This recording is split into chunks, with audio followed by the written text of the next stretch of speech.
سردی کافی زیادہ تھی مگر اسے شاید کچھ بھی محسوس نہیں ہو رہا تھا۔ ہیلو مسز، تبھی اس کے عقب میں حسن کی آواز ابھری تھی۔ اس نے آتے ہی عروبہ کو بازوؤں کے گھیرے میں لے لیا اور تھوڑی اس کے کندھے پر ٹکا دی۔ کیا ہو رہا ہے یہاں سردی میں؟ اس کا موڈ کافی خوشگوار تھا۔ عروبہ نے چاہا کہ آنسو پونچھ ڈالے تاکہ وہ دیکھ نہ پائے، مگر اس کے دونوں ہاتھ فارغلیت حسن کے ہاتھوں میں تھے۔ کچھ نہیں، اس نے حتی الوسع آواز کو نارمل رکھنے کی کوشش کی، مگر حسن نے فوراً ہی جان لیا کہ وہ رو رہی ہے۔ اس نے اس کا رخ موڑ کر اپنی جانب کیا۔ عروبہ کے گالوں پر پھسلتے آنسو اسے ساری کہانی سمجھا گئے۔ تو تم رو رہی تھی؟ وہ نگاہیں اس کے چہرے پر پھسلتے آنسوؤں پر جماتے ہوئے بولا۔ لمحہ بھر کو وہ خاموش رہ گئی، جیسے کوئی جواب نہ بن پڑا ہو۔ حسن نے اس کے چہرے کو اپنی ہتھیلیوں میں لے کر اسے خود سے قریب کیا۔ میں نے کہا تھا نا مجھے ان آنکھوں میں آنسو نہیں چاہیے۔ پھر کیوں بھول گئی تم میری بات؟ اس نے احتیاط سے آنسوؤں کو پونچھا تھا اور عروبہ کے آنسو اور تیزی سے بہنے لگے تھے۔ ان آنسوؤں کے سوا میرا کبھی کسی نے ساتھ نہیں دیا، یہی تو ہیں ہمیشہ سے میرے ساتھ، میرے ہمدرد۔ اب کی بار اس نے آنسو بہنے دیے تھے اور حسن سے چھپانے کی کوشش نہیں کی تھی۔ وہ اس کا ہاتھ تھام کر اندر کی جانب بڑھا تھا، اسے لے کر بیڈ روم میں آیا اور اسے بٹھا کر خود اس کے سامنے بیٹھ گیا۔ اب تو تمہارے آنسوؤں سے میری پکی دشمنی ہو گئی۔ تمہیں ایسا لگتا ہے یہ تمہارے مجھ سے زیادہ قریب ہیں؟ انہیں تمہارا مجھ سے زیادہ خیال ہے؟ عروبہ کا ہاتھ ابھی بھی اس کے ہاتھ میں تھا۔ آپ بھی عجیب باتیں کرتے ہیں۔ نہ چاہتے ہوئے بھی اس کی بات پر وہ ہنس دی۔ اسے ہنستا دیکھ کر اسے ڈھیروں طمانینت کا احساس ہوا تھا۔ محبت کرنے والے عجیب ہی ہوتے ہیں، سر پھرے دیوانے۔ کیا تمہیں میری محبت پر یقین ہے؟ اس نے اچانک ہی سوال کر ڈالا تھا اور عروبہ بس خاموشی سے اس کے چہرے کو دیکھتے ہوئے سوچ رہی تھی کہ کیا جواب دے۔ کیا تم مجھ سے محبت کرتی ہو؟ اس کے سوال پر وہ گھبرا اٹھی۔ اسے فارغلیت حسن سے اس سوال کی امید نہیں تھی۔ وہ بنا پلکیں جھپکائے اسے دیکھے گئی۔ کیا میں نے کوئی غلط بات کہہ دی ہے؟ اسے یوں خاموشی سے اپنی جانب دیکھتا پا کر وہ الجھ گیا تھا۔ نہیں، عروبہ نے لمبی سانس فضا کے سپرد کرتے ہوئے نگاہیں جھکا لی۔ اب وہ بھلا اسے کیا جواب دیتی؟ اسے تو محبت پر ذرا بھی اعتبار نہیں رہا تھا، وہ رشتوں کی اور محبت کی ڈسی ہوئی تھی۔ تو پھر جواب دو۔ اس کی طویل خاموشی کو محسوس کرتے ہوئے اس نے پھر سے مخاطب کیا۔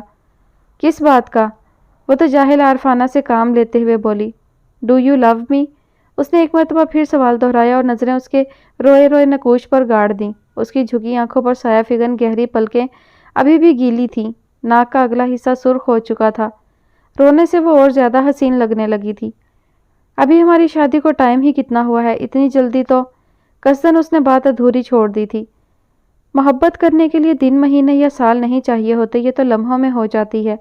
انفیکٹ یہ خود بخود ہو جاتی ہے، سوچ سمجھ کر نہیں ہوتی۔ وہ اسے ایسے سمجھا رہا تھا جیسے وہ اس جذبے سے قطعی نابلد ہو، جبکہ خود وہ اس کا ٹیچر رہا ہو۔ مگر میں آپ کی بہت عزت کرتی ہوں۔ یہی ملاقات میں آپ جس طرح کا امپیکٹ مجھے دے کر گئے تھے، آپ اس سے بالکل مختلف ہیں۔ حسن نے کوئی جواب نہ دیا اور اٹھ کر باہر چلا گیا۔ عروبہ کو افسوس ہوا کہ ایسے نہیں کہنا چاہیے تھا۔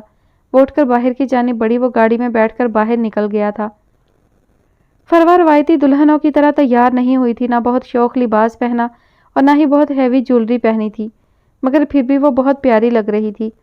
موسیٰ کے ساتھ چل کر وہ اس کے گھر میں اس کے بیڈ روم تک آئی تھی۔ اسے وہاں چھوڑ کر وہ نہ جانے کہاں چلا گیا تھا۔ نہ تو اسے بیٹھنے کے لیے کہا اور نہ ہی کوئی اور بات کی۔ وہ دل مسوس کر رہ گئی، بالآخر خود ہی جا کر بیڈ پر بیٹھ گئی۔ کافی دیر گزر گئی، موسیٰ نہیں آیا تو اسے شدید کوفت ہونے لگی۔ تو یہ تھی میری قسمت عیسیٰ احمد، وہ آنکھیں موندے بیٹھی انجانے میں اسے سوچنے لگی۔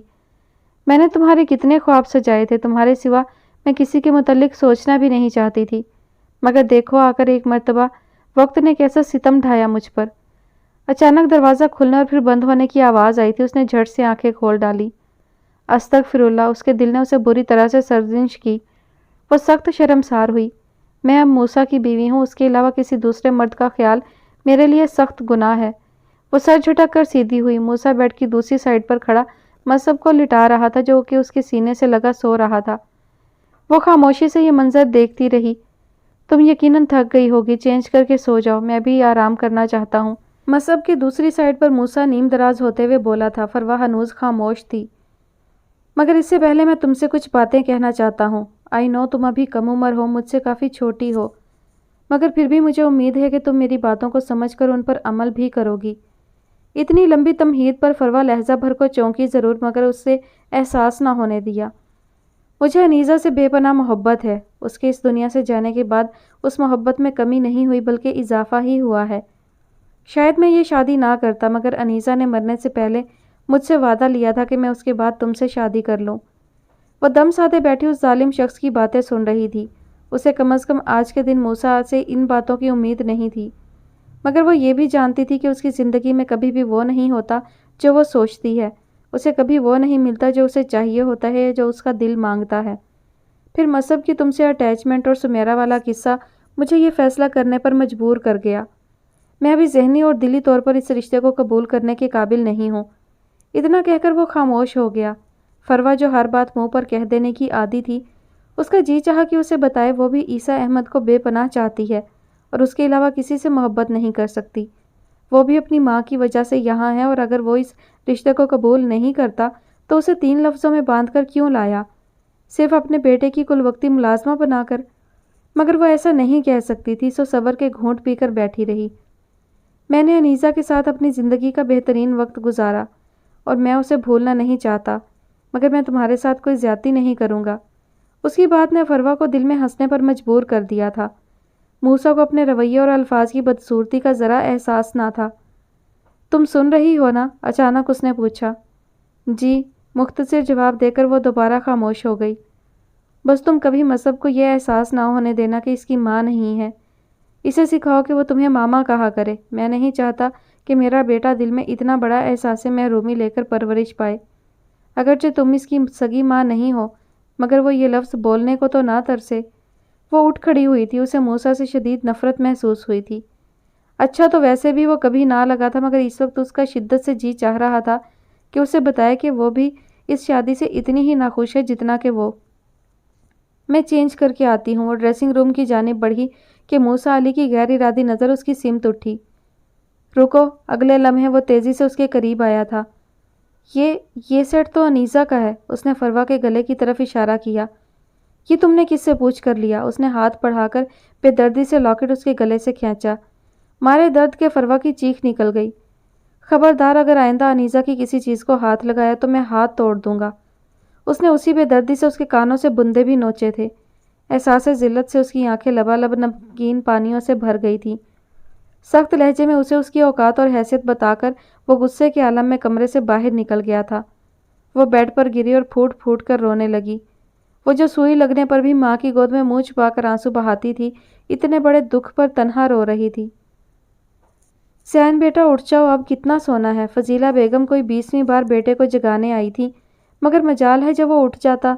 5 منٹ میں آتا ہوں، آپ جائیں۔ وہ پچھلے آدھے گھنٹے سے یہی کہہ رہا تھا۔ نہیں، اب کی بار میں تمہیں ساتھ لے کر جاؤں گی۔ اتنا زیادہ اور دیر تک سونا نحوست ہوتی ہے۔ اٹھ جاؤ، شاباش۔ انہوں نے کمبل اس کے اوپر سے ہٹایا۔ کیا یار ماں، اتنے سارے پیپرز کی تھکن ہے، اتارنے دیں۔ وہ اٹھ کر بیٹھ کے اور پاؤں میں سلیپرز پہننے لگا۔ بس بہت سو لیا، اٹھ جاؤ اور ناشتہ کر لو، پھر مجھے میری سہیلی نازیہ کے گھر چھوڑ آؤ۔ اسے اب ان کے اتنے اصرار پر جگانے کی وجہ سمجھ آئی تھی۔ آپ دونوں سہیلیوں نے یقیناً مل کر چگلیاں ہی کرنی ہوں گی، تو وہ آپ لوگ فون پر کر لیں۔ وہ سنجیدگی سے کہہ کر واش روم کی جانب بڑھا۔ ٹھہرو ذرا تم شرارتی لڑکے۔ انہوں نے کشن اٹھا کر اس کی طرف اچھالا، مگر وہ واش روم میں گھس چکا تھا۔ ہنستے ہوئے وہ باہر کی جانب قدم بڑھا گئی۔ زین ان کا اکلوتا بیٹا، ان کے مرحوم شوہر کی نشانی، ان کے گھر، دل اور زندگی کا سکون اور رونق۔ غضنفر علی ناکام و نامراد لوٹے تھے۔ ان کا خیال تھا گل افزا آج بھی ویسی ہی ہوگی، معصوم اور بھولی بھالی، فوراً ان کی بات سن لے گی اور انہیں معاف بھی کر دے گی۔ مگر اس کے سامنے جا کر انہیں اندازہ ہوا کہ ان کے درمیان صدیوں کی خلیج حائل ہے۔ ایک طویل جدائی اور وقت گل افزا نے کس تکلیف اور اذیت میں گزارا تھا، یہ سب اس کا چہرہ اور آنکھیں بیان کر رہے تھے۔ وہ بہت کمزور اور بوڑھی لگ رہی تھی۔ گل افزا، کاش میں تمہاری بات سن لیتا، مان لیتا، تو آج ہم دونوں الگ الگ نہ ہوتے، ہماری بیٹیاں یتیموں کی طرح رخصت نہ ہوتی۔ گاڑی سست رفتاری سے چل رہی تھی۔ ان کا گھر جانے کا بالکل دل نہیں چاہ رہا تھا، مگر اس کے سوا اور کہاں جاتے؟ رات ہو رہی تھی، مجبوراً وہ گھر کو لوٹ گئے۔ گاڑی پورچ میں کھڑی کر کے وہ بیڈ روم میں آ گئے تھے۔ صوفیہ کہیں نظر نہ آئیں تو انہوں نے شکر ادا کیا۔ چینج کر کے واپس آئے تو وہ کمرے کے وسط میں کھڑی نظر آئیں۔ وہ نظر انداز کر کے بیڈ کی جانب بڑھے، تکیہ اٹھایا اور صوفے پر رکھ کر لیٹ گئے۔ کچھ دیر وہیں کھڑی ہو کر وہ دیکھتی رہیں، پھر ان کے قریب آ کھڑی ہوئیں۔ غضنفر، کھانا نہیں کھائیں گے؟ اس کے اتنے سکون سے بولنے اور کھانے کا پوچھنے پر غضنفر علی کے اندر طوفان میں طغیانی بڑھنے لگی، مگر وہ چپ سادے چہرے پر بازو رکھے لاتعلق بنے لیٹے رہے، مگر مقابل بھی صوفیہ تھی جس نے ہارنا تو سیکھا ہی نہ تھا۔ غضنفر ایک بار میری بات بند کرو یہ ڈرامے بازی مکار عورت، وہ زور سے دہاڑتے ہوئے اٹھ بیٹھے۔ تمہیں اندازہ بھی ہے تمہارا گناہ کتنا بڑا ہے؟ تم نے مجھے برباد کر دیا، مجھ سے میری خوشیاں چھین لی، اپنی خواہش کے حصول کے لیے ایک بے گناہ اور معصوم لڑکی کو بے گھر اور بے در کروا دیا۔ تم کتنی بے حس ہو، خدا تمہیں کبھی معاف نہیں کرے گا۔ بجائے اس کے کہ تم اپنے گناہ پر پچھتاؤ، اس پر معافی مانگو، وہی گناہ پھر سے دہرایا۔ اپنی بیٹی کو اس کی محبت دلوانے کے لیے تم نے میری بیٹی پر الزام لگایا، اسے لاوارثوں کی طرح رخصت کروا دیا، اور پھر تم اتنی بہادر ہو، ابھی بھی میرے سامنے کھڑی ہوئی ہو۔ تمہیں تو شرم سے ڈوب جانا چاہیے، مجھ سے منہ چھپا کر کہیں چلے جانا چاہیے۔ اتنے برسوں میں پہلی مرتبہ اس گھر میں در و دیوار نے غضنفر علی کی دہاڑ سنی تھی۔ انہیں غصے میں دیکھا تھا، ورنہ جیسے بھی حالات آئے، جو بھی ہوا، انہوں نے ہمیشہ صبر و تحمل کا مظاہرہ کیا۔ میں آپ سے محبت کرتی ہوں بچپن سے، یا شاید تب سے جب سے ہوش سنبھالا۔ گل افزا نے آپ کو مجھ سے چھینا تو کیا میرا حق نہ بنتا تھا کہ میں آپ کو واپس لوں اس سے؟ شاید پہلی مرتبہ وہ اعتراف گناہ کر رہی تھیں۔ وہ تو تمہیں جانتی بھی نہ تھی، اس نے مجھے نہیں چھینا تم سے، اسے چھیننا آتا ہی نہیں۔ وہ آج بھی گل افزا کے حق میں بول رہے تھے، اس کی محبت جو ان کی آنکھوں سے چھلکا کرتی تھی آج زبان اس کی گواہی دے رہی تھی اور صوفیہ کو تکلیف میں مبتلا کر رہی تھی۔ غضنفر مجھے معاف کر دیں، پلیز مجھ سے ناراض مت ہوں، وہ منت کرنے لگیں۔ میں تمہیں معاف نہیں کر سکتا، مجھے گل افزا سے معافی نہیں ملی، اس نے میری بات بھی نہیں سنی، اس نے مجھ سے کچھ نہیں کہا، اس نے تو مجھے برا بھلا بھی نہیں کہا، وہ اب مجھے اس قابل بھی نہیں سمجھتی، یا شاید اب بھی اسے کسی کو تکلیف دینا نہیں آتا، نہ ہاتھ سے اور نہ زبان سے، اور یہی مومن کی نشانی ہے۔ صوفیہ ہاتھ ملتی رہ گئیں۔ ساری زندگی انہوں نے غضنفر علی کے دل سے گل افزا کی محبت ختم کرنے کے لیے جتن کیے، ہر ممکن کوشش کی کہ وہ اسے بھول جائیں، مگر اس کا عکس وہ ہمیشہ غضنفر کی آنکھوں میں دیکھتی رہیں، اور آج زبان پر اس کا ذکر، اس کی محبت اور اس کے لیے تڑپ دیکھ کر صوفیہ انگاروں پر لوٹ رہی تھی۔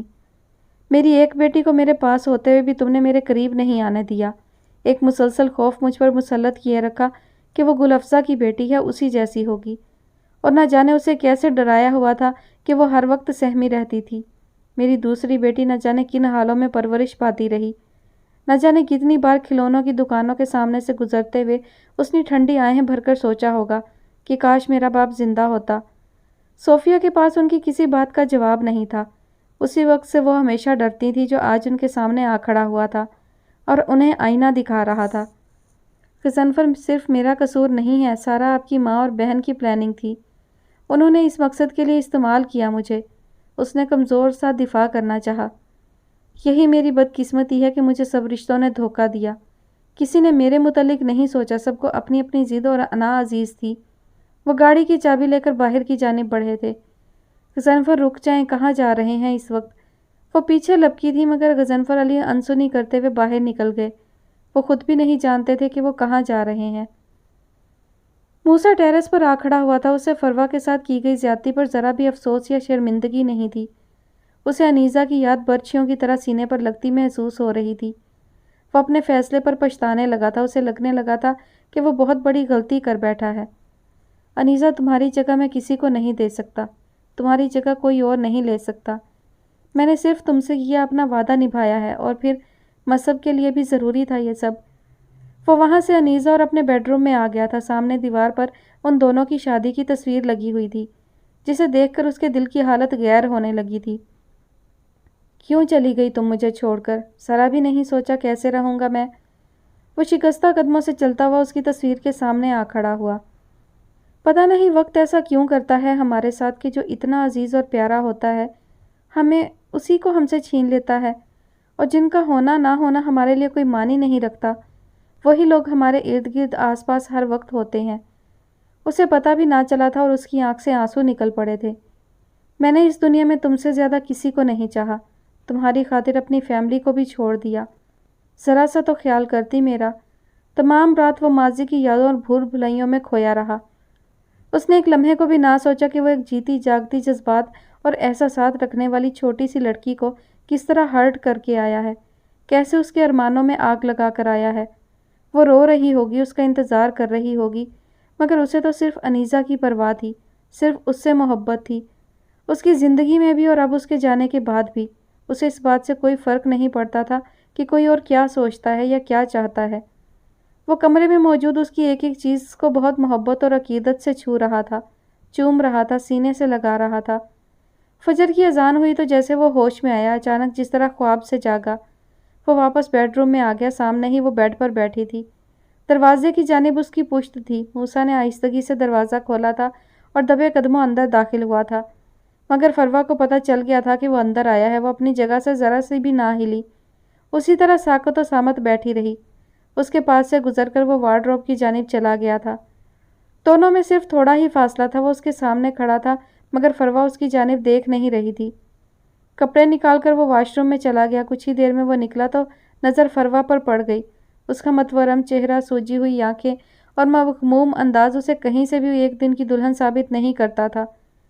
موسیٰ سر جھٹک کر آگے بڑھا اور جائے نماز بچھانے لگا۔ اس نے نماز کی نیت کی۔ انسانوں کی تذلیل کرنے والا خدا کے سامنے تو ایسے کھڑا ہے جیسے بڑا عاجز بندہ ہے۔ فروہ کے اندر غصے کی شدید لہر اٹھی تھی۔ وہ اپنی جگہ سے اٹھ کھڑی ہوئی تھی۔ مجھے بھی نہیں رہنا یہاں، کیا سمجھتے ہو تم خود کو؟ میری اتنی انسلٹ کرو گے اور میں پھر بھی بیٹھی رہوں گی؟ میری ایسی کوئی مجبوری نہیں۔ دل میں تہیہ کر کے اٹھی اور دروازہ کھول کر باہر نکل گئی۔ اس کا پورا بدن تھکن سے چور تھا۔ تمام رات وہ بیٹھی روتی رہی تھی۔ فروہ تم؟ امی اسے دیکھ کر گھبرا اٹھی تھی اور اسے بھی اپنی حماقت اور جلد بازی پر افسوس ہونے لگا تھا۔ کچھ بھی سوچے سمجھے بغیر وہ یہاں آ گئی تھی۔ خیریت ہے؟ وہ کھوجتی نظروں سے اس کے چہرے کو دیکھتے ہوئے بولی۔ آپ کی بہت یاد آ رہی تھی تو میں آ گئی۔ اس نے بات بنانے کی کوشش کی، مگر ان کی تسلی نہ ہوئی۔ موسیٰ کو بتا کر آئی ہو؟ ایک اور سوال کیا۔ جی امی۔ وہ آگے بڑھی اور جا کر لیٹ گئی، اسی جگہ پر جہاں پر وہ کل تک وہ سوتی تھی۔ وہ نماز پڑھ رہے تھے، میں انہیں بتا کر آئی ہوں۔ اس نے کمبل اٹھا کر اوڑھ لیا۔ آنکھیں بند کرتے ہی آنسو ایک مرتبہ پھر پلکوں کی باڑ توڑ کر گالوں پر بہہ نکلے۔ دوسری جانب موسیٰ نے نماز پڑھ کر دیکھا وہ کمرے میں نہیں تھی۔ اسے فکر ہونے لگی کہ وہ اپنی امی کو کچھ نہ بتا دے، مگر اس وقت وہ کچھ نہ کر سکتا تھا، سو خاموش رہا۔ جائے نماز رکھ کر وہ قرآن پاک پڑھنے لگا، مگر دھیان مسلسل اس کی طرف تھا۔ نویلہ تم عیسیٰ سے ملنے گئی تھی؟ وہ بے چینی میں ادھر سے ادھر ٹہل رہی تھی جب صوفیہ اس کے کمرے میں آئیں۔ وہ چلتے چلتے رک گئی مگر جواب نہ دیا۔ میں تم سے کچھ پوچھ رہی ہوں نویلہ، اب کی بار وہ ذرا سختی سے بولی۔ جی گئی تھی، وہ بھی خفگی سے بھرپور لہجے میں بولی اور صوفے پر بیٹھ گئی۔ کیوں؟ یہ میں آپ کو نہیں بتا سکتی، اس نے صاف انکار کرتے ہوئے کہا تو وہ حیران نظروں سے اسے دیکھنے لگی۔ میں ماں ہوں تمہاری، آپ مزید میرا کام بگاڑیں گی، میں خود ہینڈل کر لوں گی سب، آپ پلیز عیسیٰ اور خالہ سے دور رہیں۔ وہ دونوں بہت زیادہ غصے میں ہیں۔ انہوں نے دیکھا کہ نویلہ دن بدن بدتمیز اور ضدی ہوتی جا رہی تھی۔ تم کبھی اسے نہیں منا سکتی، وہ ایسے نہیں ماننے والا، اور پھر نویلہ کیا فائدہ ایسے شخص سے شادی کرنے کا جس کے دل میں کوئی اور ہے؟ وہ جس کرب سے آج تک خود گزر رہی تھی نہیں چاہتی تھی کہ وہی ان کی بیٹی کے نصیب میں لکھا جائے۔ آپ نے بھی تو پاپا سے شادی کی تھی نا، ان کے دل میں ہی نہیں زندگی میں بھی کوئی اور تھا، اس نے جتانے والے انداز میں کہا تھا۔ اپنے تجربے سے ہی سیکھا ہے، ایسے مرد سے شادی کر کے عورت تمام عمر نارسائی کے عذاب سے گزرتی ہے۔ مرد اگر واقعی کسی عورت سے محبت کرنے لگے تو اسے اس کے دل سے نکالا نہیں جا سکتا۔ عیسیٰ اس دنیا کا آخری لڑکا نہیں ہے۔ وہ اسے سمجھانے کی ہر ممکن کوشش کر رہی تھی، مگر اس میں کوئی کامیابی نظر نہیں آ رہی تھی۔ وہ انہی کی طرح ضدی تھی۔ میرے لیے ہے اور آپ سن لیں ماما، اس نے ان کی آنکھوں میں دیکھا۔ اگر عیسیٰ میرا نہ ہوا تو میں سوسائڈ کر لوں گی۔ اس کی بات نے انہیں دہلا دیا تھا۔ وہ خوفزدہ نظروں سے اسے دیکھ رہی تھی۔ دوبارہ ایسی فضول بات مت کرنا، انہوں نے متفکر نظروں سے اس کے ضدی چہرے کو دیکھا تھا۔ کچھ دیر خاموشی رہی اور پھر وہ باہر نکل گئیں۔ نویلہ نے اپنا موبائل اٹھایا اور عدیل کا نمبر ڈائل کرنے لگی جو اس نے علیشہ کے موبائل سے نکالا تھا۔ فوراً ہی کال ریسیو ہو گئی۔ السلام علیکم عدیل بھائی، اس نے جھٹ سلام کیا۔ نویلہ بات کر رہی ہوں۔ ہاں نویلہ کہو۔ اس کی کال سے عدیل کو اچنبھا ہوا کیونکہ اس سے پہلے تو اس نے کبھی اسے فون نہیں کیا تھا۔ آپ میرا ایک کام کر سکتے ہیں؟ ہاں بولو۔ مجھے عیسیٰ کا نمبر دے دیں، لیکن پلیز انہیں مت بتائیے گا کہ میں نے آپ سے نمبر لیا ہے۔ عدیل کسی حد تک اس کی عیسیٰ کے لیے پسندیدگی سے واقف ہو گیا تھا۔ ٹھیک ہے، میں تمہیں سینڈ کرتا ہوں۔ اس نے کال بند کر دی اور اس کے 1 منٹ بعد ہی اسے نمبر مل گیا۔ دھڑکتے دل کے ساتھ اس نے نمبر ملایا تھا۔ عروبہ کو افسوس ہوا تھا کہ اس نے حسن کو خفا کر دیا تھا۔ وہ تو اس کا محسن تھا، اس سے محبت کرتا تھا، مگر عروبہ کو کب محبت پر یقین تھا؟ پھر بھی اسے فارکلیت حسن کے جذبات کی قدر تھی۔ وہ اس کی احسان مند تھی کہ مشکل وقت میں وہ اس کے کام آیا تھا۔ وہ بے چینی کے عالم میں ادھر سے ادھر ٹہل رہی تھی، مگر فارکلیت حسن نہ آیا۔ عشاء کی نماز پڑھ کر وہ اب گھڑی سامنے رکھے اس کی واپسی کی منتظر تھی۔ وقت جیسے جیسے گزر رہا تھا اس کی بے چینی اور پریشانی میں اضافہ ہوتا جا رہا تھا۔ کہاں چلے گئے؟ اسے سخت تشویش ہونے لگی تھی۔ نہ تو اس کے پاس موبائل تھا، نہ ہی فارکلیت حسن کا نمبر۔ گھڑی نے 10 اور پھر 11 بجا دیے۔ سردیوں کی رات، ہر سو سناٹا تھا۔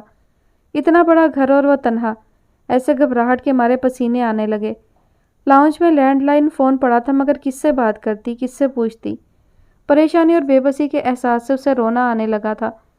یا اللہ میری مدد کر، کیا کروں میں؟ اس کی آنکھوں سے آنسو بہنے لگے تھے۔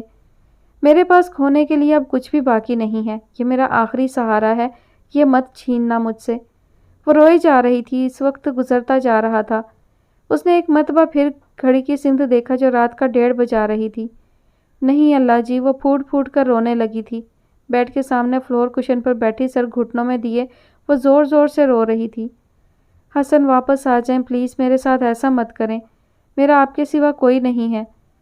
اس کے رونے میں شدت آتی جا رہی تھی۔ تبھی بیڈ روم کا دروازہ کھلا تھا اور حسن اندر داخل ہوا۔ جیسے ہی اس کی نظر عروبہ پر پڑی، وہ کی سی تیزی سے اس کے قریب آیا۔ عروبہ، اس نے اسے پکارا اور اس کے قریب زمین پر بیٹھ گیا۔ عروبہ نے فوراً سر اوپر اٹھایا۔ حسن ہکا بکا رہ گیا۔ What happened? Is everything all right? اس کی حالت پر وہ سخت پریشان ہوا تھا۔ کہاں تھے آپ؟ کب سے آپ کا انتظار کر رہی ہوں۔ نہ میرے پاس موبائل تھا، نہ آپ کا نمبر، نہ ہی کسی ایسے شخص کا نمبر جس سے آپ کے متعلق پوچھتی۔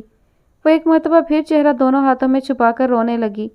حسن شرمندہ ہوا تھا کہ وہ اس کی وجہ سے پریشان رہی، مگر یہ بات اسے خوشگوار حیرت میں بھی مبتلا کر رہی تھی۔ اس نے عروبہ کے چہرے سے دونوں ہاتھ ہٹائے تھے۔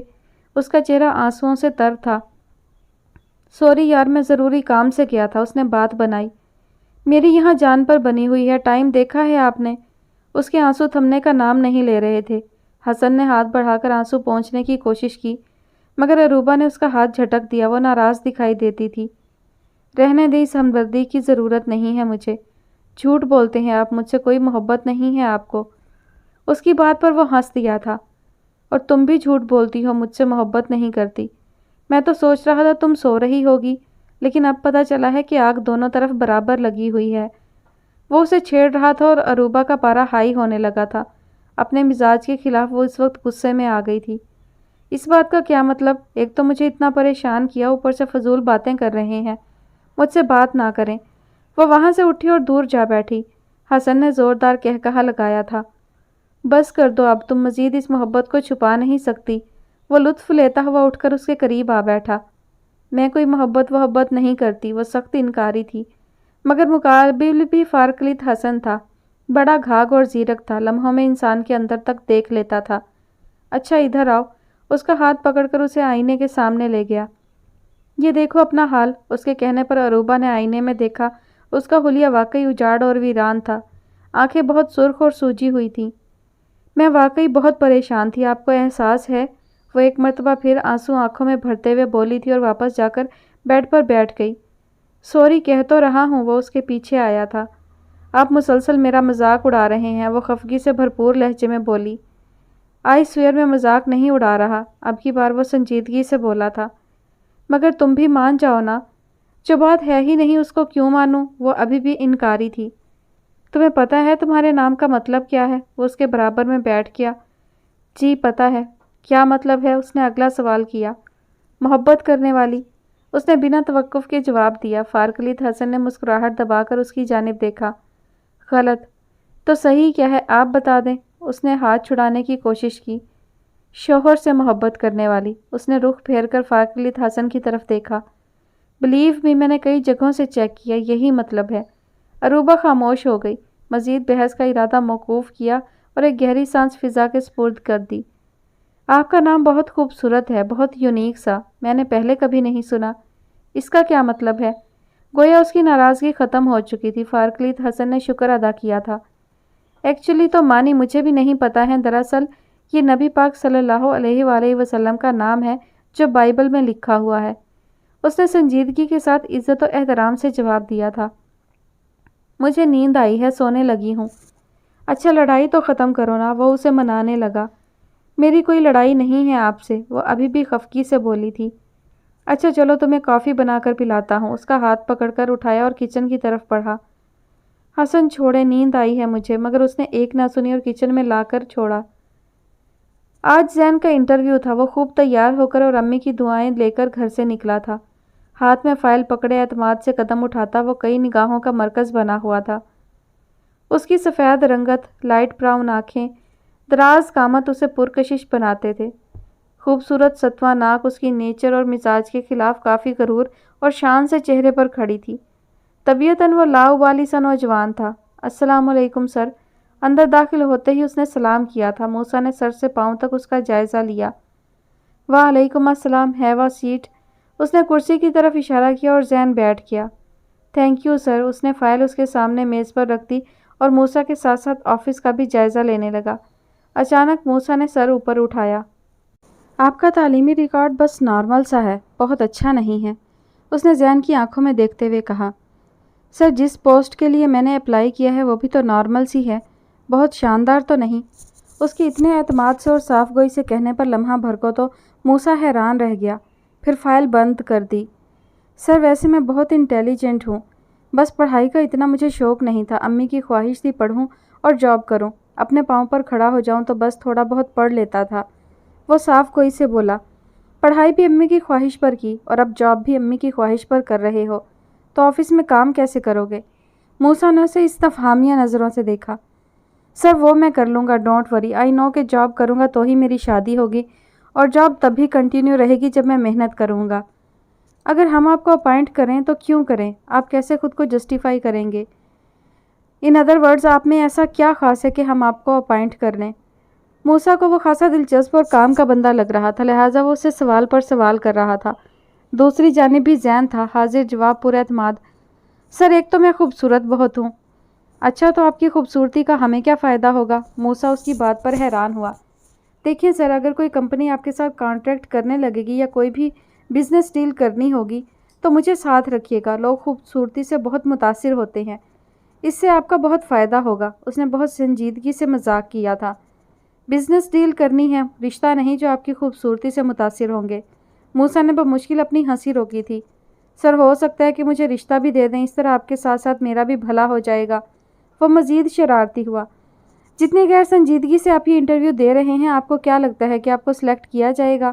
موسیٰ نے اسے مزید چیک کیا۔ سر ریجیکٹ کرنے کی کوئی وجہ مجھے نظر نہیں آتی، وہ ذرا بھی نہ جھجکا۔ اور اگر میں کہوں کہ آپ کو ریجیکٹ کیا جاتا ہے؟ موسیٰ نے اس کی فائل بند کر کے میز پر اس کی جانب کھسکا دی۔ تو سر آپ اپنا ہی نقصان کریں گے، اس نے لاپرواہی سے شانے اچکاتے ہوئے کہا اور فائل اٹھا کر کھڑا ہو گیا۔ وی ول کال یو، موسیٰ نے رسمی انداز میں کہا۔ زین سر ہلا کر باہر نکل گیا۔ عیسیٰ کا بخار اترنے کا نام ہی نہیں لے رہا تھا، نہ ہی وہ میڈیسن لے رہا تھا۔ ماما اس کی منتیں کرتے کرتے تھک گئی تھی، مگر اس نے مان کر نہیں دیا۔ عیسیٰ میں نماز پڑھنے جا رہی ہوں، میرے آنے تک یہ سوپ پی لینا۔ ماما اسے ہدایت جاری کر کے چلی گئی تھی، مگر وہ انسنی کر کے لیٹا رہا۔ اچانک اس کے فون کی بیل بجی، اس نے دھیان نہ دیا، مگر جب دوبارہ اور پھر 6 کال آئی تو اس نے سیل فون اٹھا کر دیکھا۔ ہیلو، کوئی انجان نمبر تھا۔ السلام علیکم، دوسری طرف سے آہستگی سے سلام کیا گیا۔ وہ پہچان نہ سکا۔ کون؟ اس نے استفسار کیا۔ آپ کی طبیعت کیسی ہے اب؟ اس سوال پر وہ پہچان گیا، وہ نویلا تھی۔ میرا نمبر کہاں سے لیا ہے؟ وہ درشتگی سے بولا۔ آپ کی فکر ہو رہی تھی، مجھ سے رہا نہیں گیا اس لیے۔ جسٹ شٹ اپ نویلا، زیادہ سمارٹ بننے کی ضرورت نہیں ہے، وہ دانت پیستے ہوئے سخت لہجے میں بولا تھا۔ آپ اتنے ظالم تو نہ تھے عیسیٰ، کم از کم بات ہی آرام سے کر لیں۔ وہ اس کے طرز گفتگو پر دل گرفتہ ہوئی تھی۔ کال کرنے سے پہلے اسے اندازہ تھا کہ وہ اس سے ناراض ہوگا، ڈانٹے گا، مگر پھر بھی جب اس نے ڈانٹا تو اسے ایسا محسوس ہوا جیسے کوئی بہت انہونی ہوئی ہو۔ جتنا بھی ظالم ہو جاؤں تمہاری فیملی سے زیادہ نہیں ہو سکتا، اس نے طنز کا نشتر چھوڑا تھا۔ میں اپنی فیملی جیسی نہیں ہوں، وقت ثابت کر دے گا آپ پر، اس نے بہت بڑا دعویٰ کیا تھا۔ عیسیٰ نے سر جھٹکا۔ سوتیلی ہی صحیح تھی تو تمہاری بہن، اس کے ٹوٹے خوابوں کی سلگتی راکھ پر تم اپنی خواہشوں اور آرزوؤں کا محل تعمیر کرنا چاہتی ہو۔ تم کیسے کہہ سکتی ہو کہ تم مختلف ہو اپنی فیملی سے؟ اس کے جانے سے تم نے سوچا کہ تمہارا راستہ صاف ہو گیا؟ کوئی فرق نہیں تم میں اور تمہارے گھر کے باقی افراد میں۔ عیسیٰ نے اسے آئینہ دکھانے کی کوشش کی تھی، لہجہ بھر کو وہ چپ رہ گئی، جیسے کچھ سوچ رہی ہو۔ میں صرف اتنا جانتی ہوں کہ میں آپ سے محبت، اپنی خود غرضی اور ضد کو محبت کا نام مت دو۔ محبت کرنے والوں کے دل بہت نرم ہوتے ہیں، وہ کسی دوسرے کو تکلیف میں مبتلا نہیں دیکھ سکتے۔ انفیکٹ تمہاری فیملی اس لفظ کے ہجوں سے بھی واقف نہیں ہے۔ نویلا کے منہ سے اظہار محبت اسے تپا گیا تھا اور وہ اچھی طرح جانتا تھا کہ وہ خود غرض اور ظالم ماں باپ کی بیٹی ہے، جنہیں صرف اپنی خواہشوں سے پیار ہے، جنہیں کسی کے جینے یا مرنے سے کوئی فرق نہیں پڑتا۔ میں جانتی ہوں آپ میرا یقین نہیں کریں گے، مگر پھر بھی آپ کو کئی بار بتا چکی ہوں کہ عروبہ کے ساتھ جو ہوا اس کے متعلق میں بھی اسی طرح بے خبر تھی جیسے آپ۔ مجھے نہیں معلوم تھا کہ بہتر ہوگا کہ عروبہ کو بیچ میں مت لاؤ۔ اس کا نام سنتے ہی میرے اندر تم لوگوں کے لیے نفرت کا احساس مزید بڑھنے لگتا ہے۔ جی چاہتا ہے کہ ہر چیز کو تہس نہس کر دوں۔ نویلا کی محبت جیسے جیسے اس کے لیے شدت اختیار کر رہی تھی، عیسیٰ احمد کی نفرت اسی تیزی سے بڑھ رہی تھی۔ محبت کا نہ صحیح، نفرت کا ہی صحیح، چلیں کوئی تعلق تو ہے ہم سے۔ نہ تو میں تمہاری ایسی باتوں سے متاثر ہونے والا ہوں اور نہ ہی نرم، تمہیں جتنی بھی کوشش کرنی ہے کر لو۔ اس نے فون بند کر دیا تھا۔ اسے نویلا سے کسی طرح کا لگاؤ محسوس نہیں ہوتا تھا۔ اس کے معاملے میں اس کا دل پتھر سے سخت ہوتا جا رہا تھا۔ اس کے لوہے دل پر اگر کوئی نقش تھا تو وہ صرف عروبہ غضنفر کا نام تھا، جسے کوئی کبھی مٹا ہی نہیں سکتا تھا۔ گزرتا وقت اس کی محبت میں مزید اضافہ کر رہا تھا۔ اس کی یاد ایک تڑپ اور کسک بن کر ہر وقت اس کے ساتھ رہتی تھی۔ اسے سوچنا، اسے یاد کرنا عیسیٰ احمد کو بہت اچھا لگتا تھا۔ فروا کو ٹیمپریچر تھا۔ موسیٰ آفس جاتے ہوئے مصعب کو انیکسی میں چھوڑ گیا تھا۔ اس وقت فروا سو رہی تھی۔ آفس سے واپس آ کر وہ سیدھا وہیں آیا تھا۔ سامنے ہی ساجدہ بیگم بیٹھی ہوئی تھیں۔ وہ ان کے پاس آ گیا۔ السلام علیکم۔ مصعب نے اسے دیکھتے ہی شور مچانا شروع کر دیا۔ وہ اسے پاپا کہنے لگا تھا۔ موسیٰ نے آگے بڑھ کر اسے اٹھا لیا۔ وعلیکم السلام، جیتے رہو، آؤ بیٹھو، وہ خوش دلی سے مسکراتے ہوئے بولی۔ نہیں، وہ میں بس ان دونوں کو لینے آیا تھا، آفس سے سیدھا ادھر آیا ہوں، اس نے انکار کیا۔ فروا کو تو بہت تیز بخار ہے، صبح سے بے سدھ پڑی ہے۔ اس کے ماموں بھی کسی ضروری کام سے گئے ہوئے ہیں صبح سے۔ میں نے کہا میں ڈاکٹر کے پاس لے جاتی ہوں، مگر مان ہی نہیں رہی، بس خاموشی سے لیٹی ہے، کچھ کھا پی بھی نہیں رہی۔ وہ ماں تھی، ان کے دل میں 100 طرح کے اندیشے اور وسوسے پل رہے تھے۔ سارا دن وہ پریشان ہی تھیں۔ اب جب موسیٰ کو سامنے دیکھا تو ان سے رہا نہ گیا اور سب کہہ گئیں۔ سردی بھی کافی ہے، اسی لیے ٹیمپریچر ہو گیا ہوگا، اس نے انہیں مطمئن کرنے کی کوشش کی، مگر وہ نہیں جانتا تھا کہ ماں کا دل اتنی آسانی سے مطمئن نہیں ہوتا۔ بیٹا یہ کون سا سردی میں پھرتی رہی ہے؟ کل یہاں سے جب گئی ہے تو بالکل ٹھیک تھی طبیعت، پھر آپ نے کون سا سردی میں بٹھایا ہوگا؟ پتہ نہیں کیا ہوا، میں تو بہت پریشان ہوں۔ ان کی باتوں نے اسے دل ہی دل میں سخت شرمندہ کیا تھا، مگر اس بات پر اس نے شکر ادا کیا تھا کہ فروا نے اپنی امی کو کچھ نہیں بتایا تھا۔ اگر وہ بتا دیتی تو وہ کبھی ان کے سامنے سر اٹھا کر کھڑا نہ ہو سکتا تھا۔ میں دیکھتا ہوں، اس سے کوئی جواب نہ بن پڑا تو مصعب کو ان کو پکڑا کر اندر کی جانب بڑھا۔ سامنے ہی وہ کمبل سر تک تانے پڑی ہوئی تھی۔ فروا، موسیٰ اس کے پاس جا کھڑا ہوا اور اسے آواز دی، مگر جواب ندارد۔ فروا اٹھو، تمہیں ڈاکٹر کے پاس جانا ہے، اس نے دوبارہ آواز دی، مگر اس نے کوئی جواب نہیں دیا اور نہ ہی اس کے وجود میں کوئی حرکت ہوئی۔ میں جانتا ہوں تم جاگ رہی ہو اور میری بات سن رہی ہو، منہ سے کمبل ہٹاؤ، وہ آہستہ آواز میں نرمی سے بولا، مگر وہ اسی طرح لیٹی رہی۔ دیکھو فروا، اس نے کمبل اس کے چہرے سے ہٹایا اور بولتے ہوئے اچانک اس کی زبان بند ہو گئی۔ اس کا چہرہ بہت سرخ ہو رہا تھا، آنکھیں بے حد سرخ ہو رہی تھیں۔ فروا، وہ کرسی کھینچ کر اس کے قریب بیٹھ گیا اور ایک مرتبہ پھر اسے آواز دے ڈالی، مگر وہ کسی بے جان وجود کی طرح پڑی ہوئی تھی۔ آنکھیں تو کھولو یار، اس نے ہاتھ اس کی پیشانی پر رکھا اور فوراً واپس کھینچ لیا۔ اسے بہت بخار تھا، اس کا وجود کوئلوں کی مانند دہک رہا تھا۔ موسیٰ کو شرمندگی نے آن گھیرا۔ وہ جانتا تھا اس سب کا ذمہ دار وہی ہے۔ فروا پلیز میری بات سنو، موسیٰ نے ہولے سے اس کا گال تھپ تھپایا۔ وہ ذرا سا قسمس آئی۔ اس نے پھر اسے آواز دی، اب کی بار اس نے لمحہ بھر کو آنکھیں کھولیں۔ اس کی آنکھوں میں موجزن حزن و ملال اسے صاف دکھائی دے رہا تھا۔ موسیٰ نے دیکھا اس کی آنکھیں بہت زیادہ سرخ ہو رہی تھیں۔ اس نے دوبارہ آنکھیں موند لیں۔ فروا بات سنو پلیز، اس نے ہاتھ ایک مرتبہ پھر اس کی پیشانی پر رکھا تھا، جسے فروا نے بغیر کسی لحاظ کے جھٹک دیا تھا۔ آپ نے جتنا مجھے سنانا تھا سنا چکے، اب خاموشی سے یہاں سے چلے جائیں، ورنہ میں امی کو سب کچھ بتا دوں گی۔ اس نے زہر آلود نظروں سے موسیٰ کو دیکھا اور دوبارہ کمبل سر تک تان لیا۔ چند ثانیے وہ خاموشی سے اس کی طرف دیکھتا رہا، پھر ہمت کر کے دوبارہ گویا ہوا۔ میرے ساتھ گھر چلو، وہاں جا کر جو مرضی کر لینا۔ وہ مصالحت آمیز انداز میں بولا تھا، مگر فروا کسی طور پر ماننے کو تیار نہ تھی، سو خاموش رہی۔ کچھ دیر وہ بیٹھا رہا اور پھر اٹھ کر باہر آ گیا، مصب کو اٹھایا اور باہر کی جانب بڑھا۔ بالکل بچوں جیسی ہے، بس ضد ہے کہ ڈاکٹر کے پاس نہیں جانا۔ میں میڈیسن لاتا ہوں، آپ اسے کھلا دیں۔ وہ باہر نکل گیا تھا۔ امی فوراً فروا کے پاس آئی تھی۔ فروا، مجھے سچ بتاؤ کیا ہوا ہے؟ تم کیوں نہیں گئی اس کے ساتھ؟ میرا دل ہول رہا ہے۔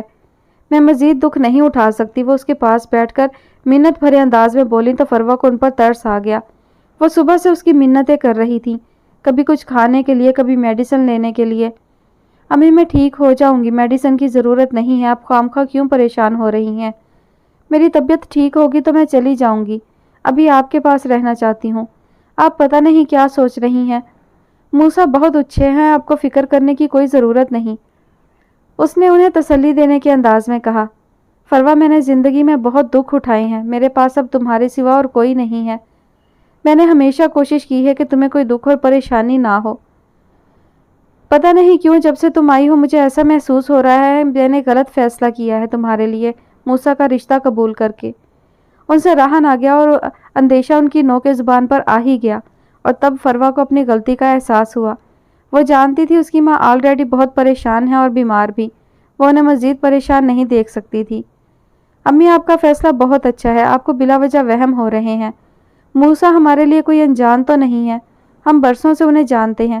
کیا آپ کو ان کی شرافت اور اچھائی پر کوئی شک ہے؟ اس نے ماں کو مطمئن کرنے کی ہر ممکن کوشش کر ڈالی۔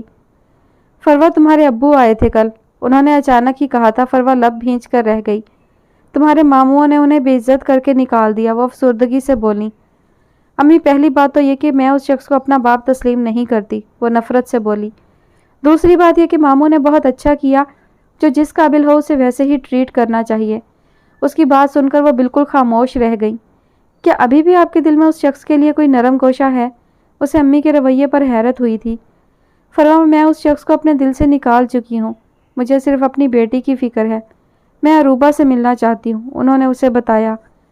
تو ٹھیک ہے، ان سے کہیں عروبہ کو آپ کے پاس لے آئیں، جب وہ آپ سے ملے گی تو یقیناً آپ کے پاس ہی رہے گی، کیونکہ اسے انہوں نے یہی بتایا ہے کہ اس کی ماں اس دنیا میں نہیں ہے۔ وہ امی سے باتیں کر رہی تھی جب موسیٰ میڈیسن لے کر آ گیا تھا۔ وہ قصداً اس کی جانب دیکھنے سے اجتناب کر رہی تھی۔ موسیٰ نے میڈیسن رکھی اور مصب کو لے کر باہر کی جانب بڑھا۔ مما، مصب فروا کے پاس آنے کے لیے بے چین ہو رہا تھا۔ موسیٰ علی رک گیا۔ بیٹا، مما کو بخار ہے، وہ میڈیسن کھا کر آرام کریں گی، اس نے بیٹے کو پیار سے سمجھایا، مگر وہ فروا کے پاس جانے کے لیے ضد کر رہا تھا۔ وہ انجان بنی لیٹی رہی۔ موسیٰ، بیٹھ جاؤ بیٹا، میں چائے بنا کر دیتی ہوں آپ کو۔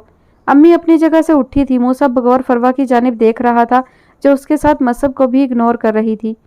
شکریہ آنٹی، اس کی ضرورت نہیں، وہ روتے ہوئے بیٹے کو سینے سے لگائے باہر نکل گیا۔ عروبہ نے ملازم کو بھیج کر لکھنے کا سامان منگوایا تھا۔ حسن گھر پر نہیں تھا، وہ دھوپ میں بیٹھی ناول لکھ رہی تھی۔ فائزہ اس کی بہترین دوست تھی جسے وہ سگی بہنوں سے بڑھ کر چاہتی تھی۔ فائزہ بھی اس سے بہت محبت کرتی تھی، مگر کل رات والے واقعے کے بعد اسے پتہ چلا کہ اس سے کوئی بھی محبت نہیں کرتا، فائزہ بھی نہیں۔